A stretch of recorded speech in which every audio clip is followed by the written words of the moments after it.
오늘 저는 사도행전 10장 34절에서 48절 말씀 중심으로 해서 예수께서 하신 착한 일이란 제목으로 하나님 말씀을 증거하겠습니다. 오늘 본문의 그 주된 내용은 베드로가 그 로마 백부장 고넬료 집에 초청받아 가서 많은 사람들이 모였을 때에 그들에게 한 설교의 내용이 오늘 본문의 말씀입니다. 그러니까 고넬료 집에 사람들이 다 모였잖아요. 사람들을 다 이렇게 모아놓고 기다리고 있었어요. 베드로가 오기를. 그래서 베드로가 와서 하나님의 말씀을 온전히 증거했다. 여기 보면은 24절 말씀 보세요. 이튿날 가이사랴에 들어가니 고넬료가 일가와 가까운 친구들을 모아 기다리더니, 사람들을 다 모아놓고 기다렸다. 왜 사람들을 모아놓고 기다렸는가? 하나님 말씀 듣기 위해서. 우리가 그 신앙생활을 오래 하다 보면 본질을 놓칠 때가 많아요. 그러니까 하나님 말씀 듣는 것에 대한 이게 만성적인 게 돼가지고 하나님 말씀 듣는 거에 대한 긴장감이 없어요. 긴장감이 없다니까. 늘 듣던 얘기니까 딴 생각하면서도 다 들리고, 그죠? 문자 메시지 보내면서도 다 들리고, 다 그래요. 긴장감이 없어요. 긴장감이 없다는 얘기는 자기 벌써 이미 영적 상태가 난 더 이상 먹을 것이 없다. 우리가 식당에 갔는데 기대감이 전혀 없어. 그 음식 뻔한 거 아니에요? 그죠? 어느 식당이든 가든 이렇게 기대감이 있어야 되는데, 기대감이 없이 앉아서 먹는 음식이 뭐가 맛있겠어요? 우리 금요일 날 목사님들 오셔서 여기 매운탕 집에, 저는 뭐 개인적으로 매운탕 같은 거 징그러워서 잘 안 먹어요. 어려서부터 그런 걸 안 먹어볼. 멸치도 진짜 요 근래 먹기 시작한 거지. 뭐 옛날은 저기 된장에다가 멸치 넣어도 안 먹었다니까. 뭐 국수에 멸치 넣는 건 뭐 말할 것도 없고 뭐 손도 안 댔지. 그래 이렇게 매운탕을 끓이는데 보니까 우리 지난주에는 메기 매운탕을 먹었잖아요. 저 금요일 날은 메기에다가 빠가사리, 그 이름도 웃겨, 그죠? 메기, 빠가사리, 참게, 그 다음에 미꾸라지, 뭐 이런 것들이야. 가득했어. 다들 드시는데 막 한 마리를 거기는 꼬리도 안 자르고 머리도 안 자르고 그대로 주더라고. 그대로 끄집어다가 먹는데 저는 안 먹었어요. 먹고 마지막에 그 몇 마리가 남아있는데 그 미꾸라지가 통미꾸라지예요. 가른 게 아니고. 그 시커멓게 거기 있더라고. 그래서 내가 그 전에 사당동에서 벌써 한 십몇 년이 넘었죠. 그때 먹은 기억이 나요. 그때 그 목사님이 특별히 생각해줘가지고 통추어탕을 시켜서 내가 한번 먹은 기억이 나는데, 그래서 내가 한번 지금도 내가 잘 먹을 수 있을까? 해가지고 그 통으로 된 거 미꾸라지를 2마리를 한번 먹어봤어요. 맛있는 건 아니고, 그게 맛있는 건 아니고, 느낌이 좀 이상해요. 막 씹히는 게, 좀 그런 게 있더라고요. 하여튼 기대감이라는 게 있잖아요, 뭔가. 근데 하나님 말씀도 마찬가지예요. 하나님의 교회 와가지고 말씀을 듣는데 기대감이 없어, 전혀. 늘 하던 얘기니까, 성경 우리가 다 알잖아. 사도행전 모르는 게 어디 있어. 굶고 가는 거예요. 먹지 못하고 가는 거라니까. 굶는 거라니까. 하나님이 오늘 이 모인 무리 가운데 나에게 특별히 주시는 하나님의 은혜의 말씀이 뭔가. 그거를 이제 캐치를 해야 돼요. 나에게 주시는 말씀. 그걸 놓치면 안 된단 말이에요. 똑같이 식당에 가서 밥을 먹어도 각자 취향이 틀리죠. 같은 이 매운탕 그릇 안에 여러 가지가 섞여 있지만 더 좋아하는 게 있단 말이에요. 어떤 분은 참게를 더 좋아하고, 어떤 분은 진짜 빠가사리를 더 좋아하고, 좋아하는 게 있죠. 각자가 받아들이는 게 다르죠. 똑같아. 하나님의 동일하신 말씀이 이 자리에서 선포되고 있지만은, 어느 말씀은 어느 집사님한테는 별로 와닿지가 않아. 그러나 또 어느 집사님한테는 그 말씀이 와닿는단 말이에요. 다 하나님, 왜? 그 사람의 영적인 상태, 형편에 맞춰서 하나님 말씀이 주어지기 때문에 그래요. 기대감을 가지고. 고넬료가 베드로를 초청해 놓고 자기 집에 일가 친척들, 친구들을 다 모아놨어요. 뭐 하려고? 밥 먹이려고? 아니요. 하나님 말씀 먹이려고. 왜 하나님 말씀 먹기 위해서 그렇게 애를 쓰느냐? 그래야 사니까 그래요. 사람이 빵으로만 사는 게 아니잖아요. 밥만 먹어 사는 게 아니라니까. 하나님의 생명의 말씀을 먹어야 그 사람이 온전한 삶을 살 수가 있는 거예요. 빵만 먹고 살아가지고는요, 짐승 같은 삶을 사는 거예요. 짐승과 다를 것이 없어요. 우리 인간이 소중하고 존귀한 존재가 뭐냐? 하나님의 말씀을 먹을 줄 알기 때문에 그래요. 세상 사람들 하나님 말씀 못 먹어요. 도대체 그 뭔 소리가 그런다니까. 고넬료 집에 모인 사람들이 소망을 가지고, 도대체 무슨 말을 하려고 우리를 이 자리에다 이렇게 모아놓을까? 기대를 가지고 모였습니다. 이 사람들은 유대인들이 아니고 이방인들이에요. 이방인이라는 얘기는 유대인 아닌 다른 외국 사람들을 다 이방인이라고 그러잖아요. 오직 이스라엘 유대인들만 정통으로 취급하고, 유대인들이 이방인들을 사람 취급하지 않아요. 같이 식사도 안 하고 교제도 안 하고 뭐 친교 뭐 그런 거 다 안 하지. 근데 하나님은 어떻게 보느냐? 이방인들을 차별적으로 보지 않습니다. 동일하게 하나님의 구원을 받아야 할 대상으로 보는 거예요.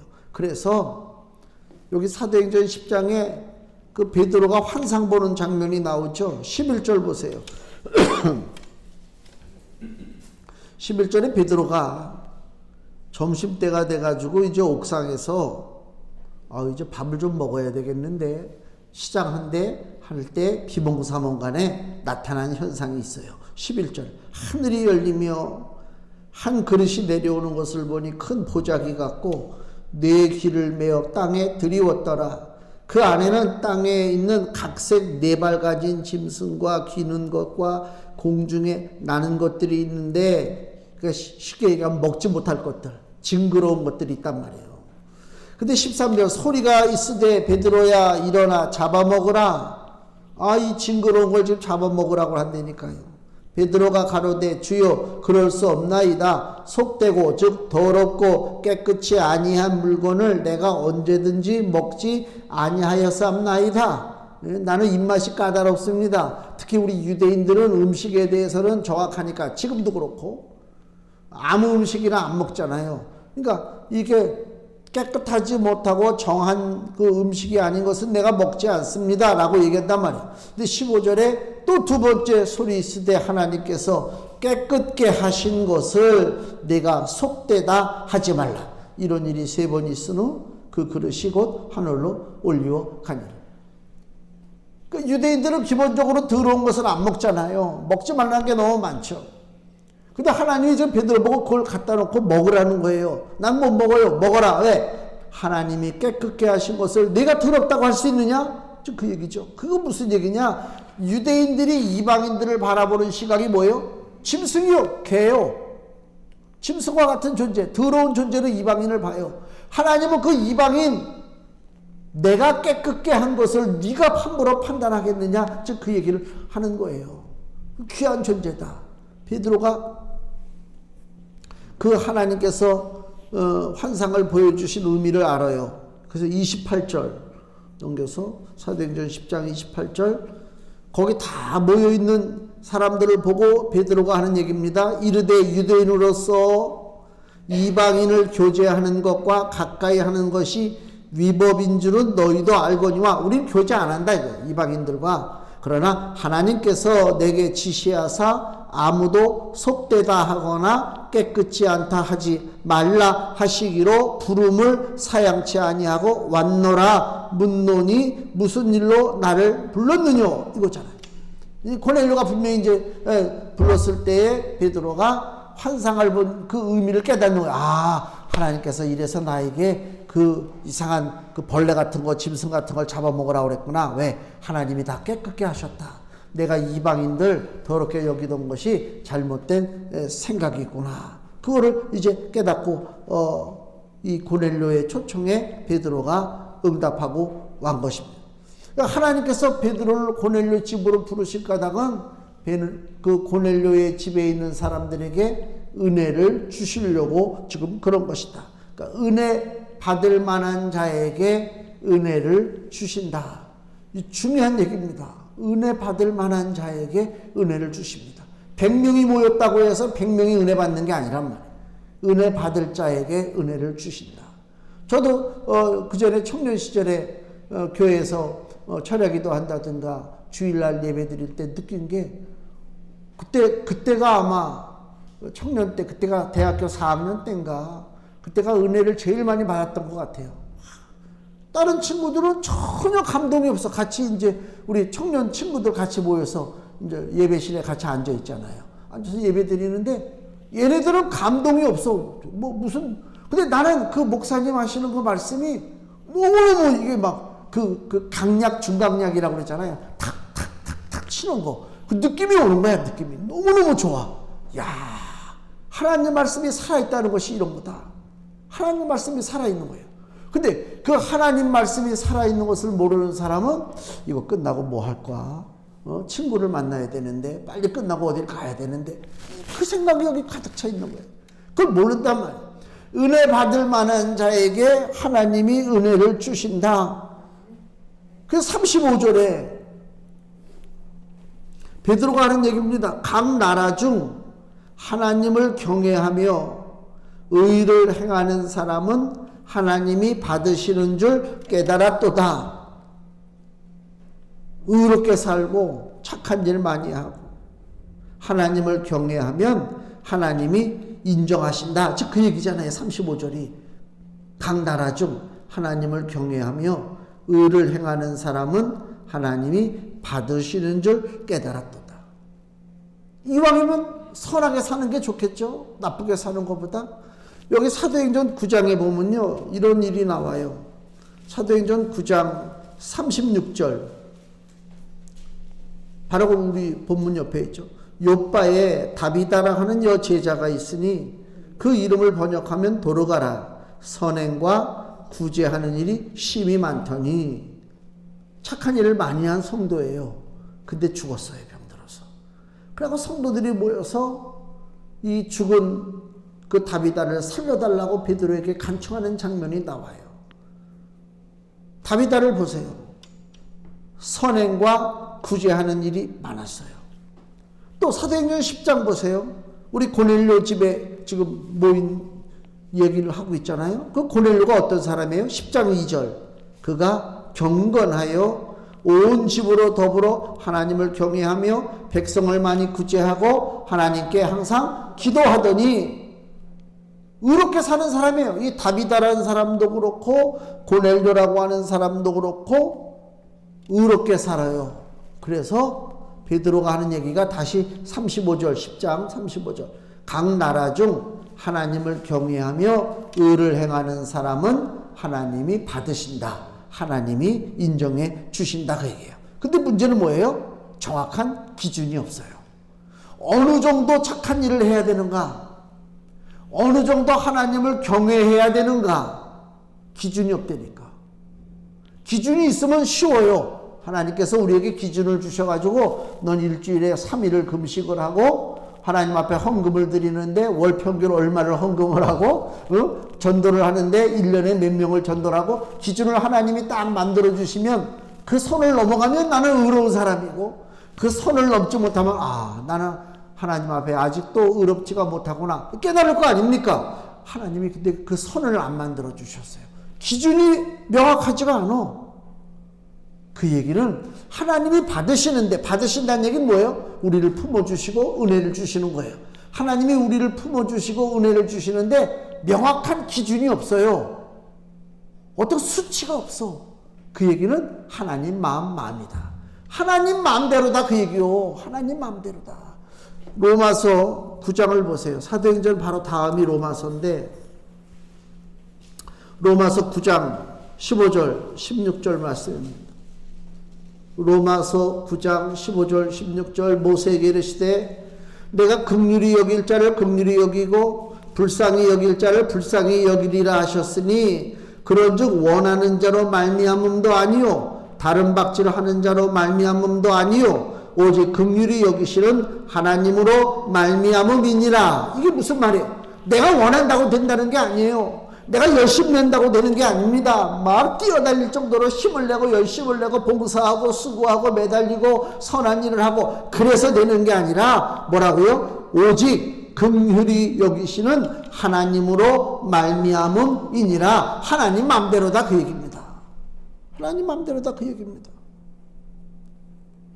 쉽게 얘기하면 다비다를 하나님이 살리셨어요. 나중에 다시 볼 거예요. 다비다를 살리시고 고넬료 가정에 하나님의 말씀을 주시고 성령이 오셨어요. 구원의 역사가 일어났잖아요. 그들의 선한 삶이 하나님을 기쁘시게 한 건 틀림없는 사실이에요. 선하게 사니까 하나님 기뻐하시지. 그러나 그 선한 것 때문에 구원받은 것은 아니다. 우리가 구원의 백성이 됐지만 다 다비다처럼 선한 일을 많이 하고 고넬료처럼 하나님을 더 경건하게 섬기고 그렇게 해서 우리가 부름받은 것은 아니다 그 얘기입니다. 기준에는 모자라다 그 얘기입니다. 우리는 그럼에도 불구하고 기준에 모자르고 못난 여러 가지 점들이 너무 많죠. 늘 뭐 경건하게 살고 은혜롭게 살고 멋지게 살아야 되는데 그렇지 못한다면 일주일 동안 세상에서 살다 보니까 화낼 때도 있고 욕할 때도 있고 그렇잖아요. 근데도 하나님이 우리를 품어주셨어요. 하나님의 은혜의 기준이 있다니까. 본문의 38절 말씀. 하나님이 나사렛 예수에게 성령과 능력을 기름 붓듯 하셨음에 저가 두루 다니시며 착한 일을 행하시고 마귀에게 눌린 모든 자를 고치셨으니 이는 하나님이 함께 하셨음이라. 아멘. 이게 무슨 얘기냐면 우리가 고넬료처럼 살지 못하고 다비다처럼 선행을 하지 못한다 할지라도 하나님이 우리를 은혜의 자리로 불러주신 것은 우리에게 착한 일을 행하신 예수 그리스도가 계시기 때문에 그렇다 그 얘기입니다. 예수 중심이에요. 세상은요 개인의 능력을 위주로 해요. 타종교 보세요. 어저께도 뉴스 보니까 어디 뉴스인가 명상에 대해서 계속 요새 신문에서도 나오더니 뉴스에서도 그러더라고. 명상으로다 얼마나 바꿀 수 있을까. 그러니까 명상이라는 게 뭐예요? 자기가 스스로 노력하는 거예요. 내가 시간을 투자하고 내가 노력하고 그죠? 뭔가 뭐 생각을 정리하고 뭐 이런 거잖아요. 구원 그거하고 상관없다. 왜 그러냐면요. 더 쉽게 우리가 복음 전도할 때 하는 말이 있잖아요. 사과나무가 나 쭉 이렇게 서 있는데 사과나무에 사과가 열리잖아요. 열리는데 문제는 뭐예요? 뿌리가 죽었어. 뿌리부터 죽었어. 그 사과나무는 아무리 멋지게 물이 흐르는 강변가에 아름답게 심겨졌다 할지라도 그 사과나무 뿌리가 죽었기 때문에 소망이 없는 것입니다. 우리 모든 이 땅에 사는 인생들 예수 그리스도를 만나지 못하고 살아가는 인생들은요 뿌리가 이미 죽은 거예요. 소망이 없어요. 소망이 없는 뿌리가 죽은 나무에게 나무 같은 인생들이 뭐 명상을 하든지 선한 일을 하든지 덕을 쌓든지 그게 무슨 의미가 있습니까? 결국은 말라 죽는 것이지.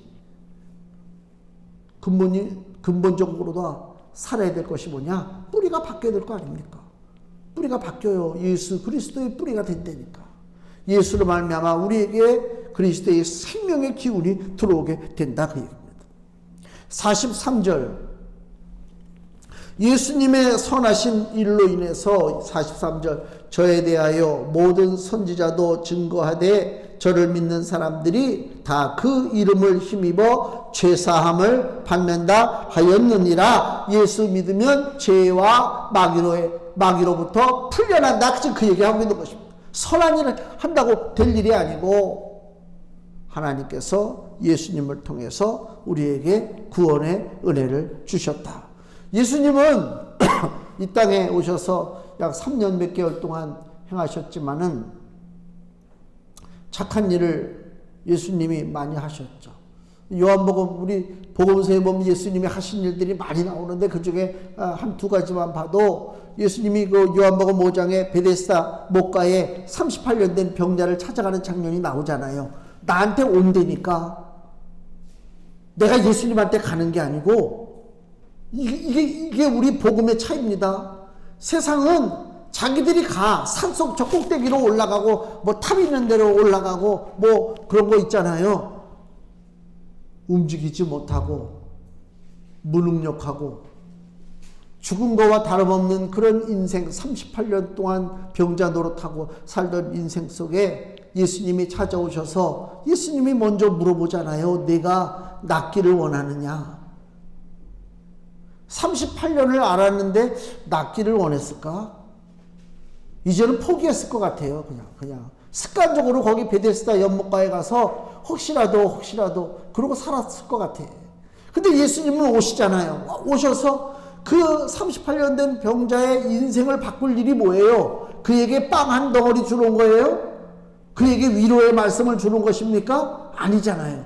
그 38년 동안 사람 노릇 못하고 살아간 사람에게 바른 인생길을 살기 위해서 예수님이 하셔야 할 일이 뭡니까?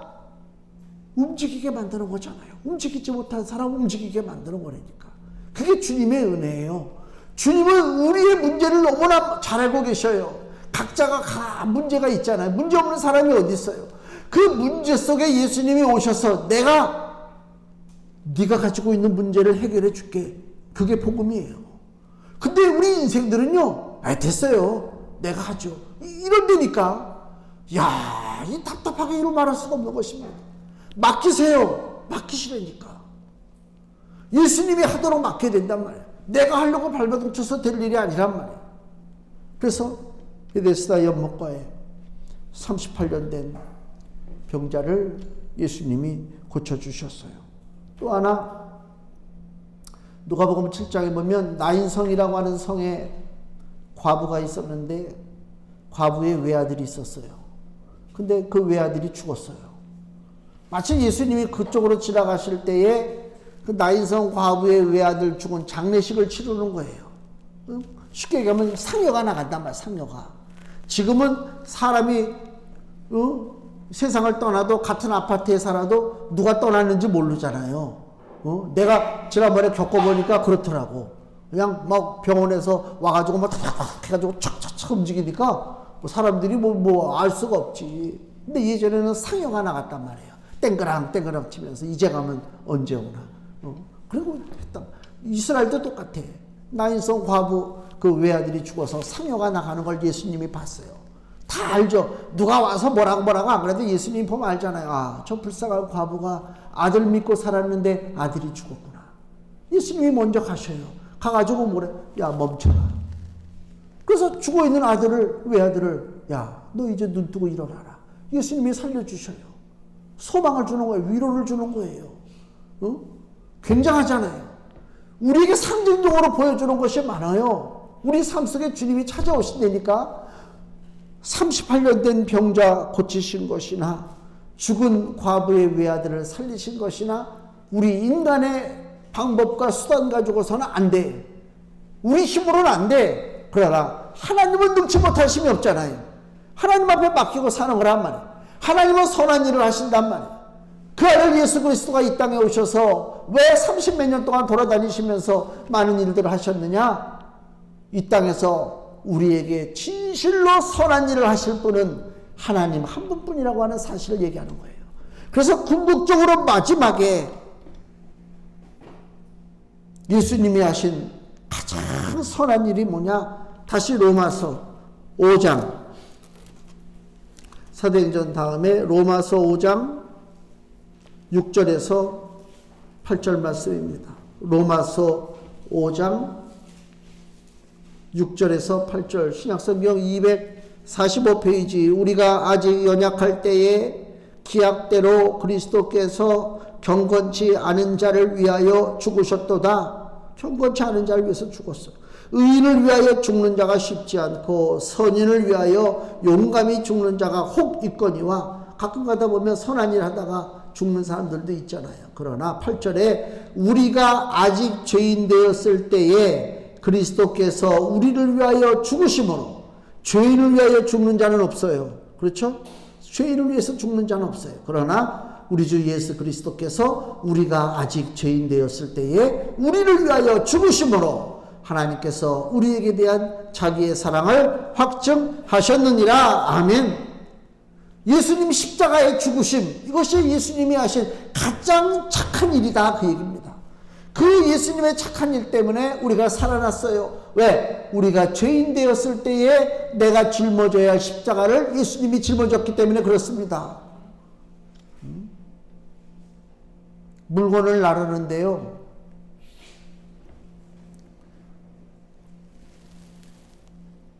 엘리베이터가 여기 없잖아요.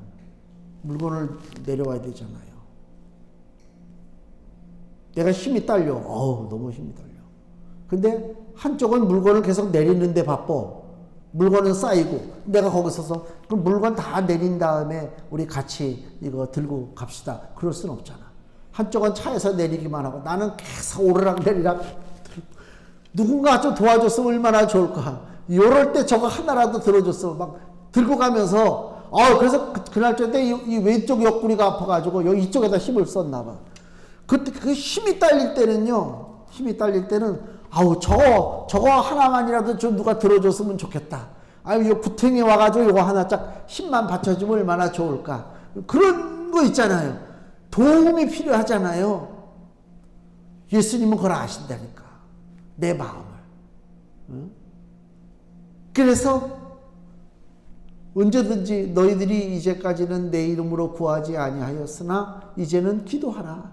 그러면 무엇이든지 구하는 대로 얻을 것이다. 예수님 그러시잖아요. 다 알고 계신단 말이에요. 나의 약함, 나의 모자라는 것을 예수님 앞에 고백하고 주님 앞에 의지하는 거예요. 그때 주님의 도우심이 온다, 그 얘기입니다. 우리는 이 땅에 독단적으로 살 수 없는 존재입니다. 마태복음 9장에 예수님께서 이 땅에 사는 무리들을 어떻게 바라보고 계시냐면 마태복음 9장 35절에 마태복음 9장 35절 예수께서 모든 성과 촌에 두루 다니사 저희 회당에서 가르치시며 천국 복음을 전파하시며 모든 병과 모든 약한 것을 고치시니라. 무리를 보시고 민망히 여기시니 이는 저희가 목자 없는 양과 같이 고생하며 유리함 떠돌아다닌다. 우리를 볼 때, 인생들을 볼 때 예수님이 보시는 시각이 뭐라고요? 목자 없는 양과 같다. 목자 없는 양이라는 게 뭐예요? 거짓 목자, 가짜 지도자, 거기에 끌려가는 인생들이다, 그 얘기입니다. 위선자가 넘친다니까, 이 땅에. 가짜가 넘친단 말이에요. 가짜가 넘치고 위선자가 넘쳐요. 근데 문제는 뭐예요? 누가 가짜고 누가 위선자인지 우리가 분별을 못해요. 왜? 우리 또한 거짓의 영에 사로잡혀 있기 때문에. 이 땅에 살아가는 인생들은요, 다 거짓된 마귀 역사에 붙잡혀 살아가고 있어요. 귀신 역사에 붙잡혀 살아가고 있어요. 한국의 전통적인 사상, 동양의 전통적인 사상은 귀신 그러면 막 이걸 귀신이라고 생각하잖아요. 그게 귀신이 아니라니까. 귀신은 더러운 영이 귀신이에요. 더러워. 더럽다는 얘기가 뭐예요? 야, 이 더러운 놈아, 그러잖아. 응? 더럽다는 게 뭐예요? 말할 때마다 거짓말하고 자기 이득을 위해서 남에게 피해를 주고 남을 속이고 뭐 이런 사람들, 이 더러운 것들. 귀신이 더러워요. 귀신이 모력 안에서 더러운 게 아니고요. 귀신이 갖고 있는 생각은 늘 어떻게 하면 사기를 칠까, 어떻게 하면 남의 것을 빼앗을까, 속여먹을까, 이게 귀신의 생각. 그래서 더러운 귀신이라고 그러죠. 더러운 귀신.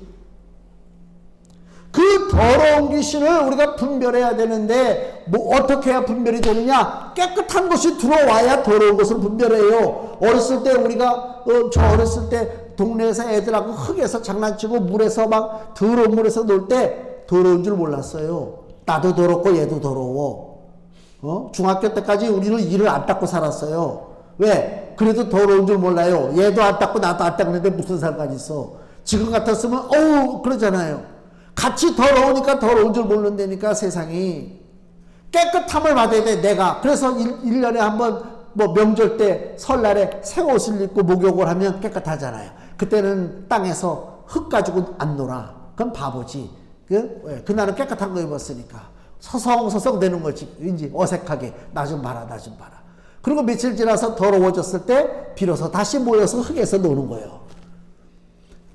더러운 영, 귀신의 영, 그 거짓된 것들, 가짜 목자들, 거짓된 지도자들에게 속아 넘지 않는 방법은 뭐냐? 내가 깨끗한 영을 받으면 돼요. 깨끗한 영이 뭐라고요? 그게 바로 성령이십니다. 베드로가 고넬료 집에서 예수 그리스도에 대해서 복음의 말씀을 증거할 때, 이 말씀할 때에 성령이 오셨어요. 거룩의 영이 왔다니까, 깨끗한 영이 왔다니까요. 그거예요.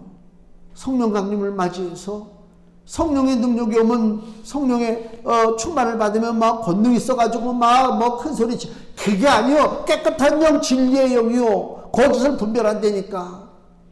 가수가 트로트 나와가지고 몇 등 한 가수가 돈을 요새 많이 버는 모양이야. 옛날에 가난하다고 막 질질 짜고 막 그러더니 비싼 술집에서 술 먹고, 골프장 어디 스크린 골프장에서 골프 치며 술 먹고 운전하다가 사고가 났대요. 근데 도망갔대. 우리가 사고가 나면요 덜덜덜 떨려서 도망은 못 가. 절대로 우린 도망은 안 가. 그렇죠? 도망을 안 가니까. 왜 도망을 갔을까? 술은 안 먹었대요. 뉴스에서 먹었다고 얘기 나오고. 못된 것만 잔뜩 배운 거야. 왜 그래요? 그 사람이 크리스찬이래. 아이, 내 세상에 내가 뭐 간증도 하고 다니는데, 아이고 내가 간증 믿지 말라고 그랬잖아. 응? 내 안에 거룩의 영이 들어오잖아요. 거룩의 영이 들어오면요 그렇게 시켜도 못해요. 어림도 없어요. 그렇게 더럽게 못 살아요. 응? 우리 목사님, 저 김포에 있는 목사님이 그 말씀 하더라고요. 금요일날 여기 모였는데, 그 목사님 형님이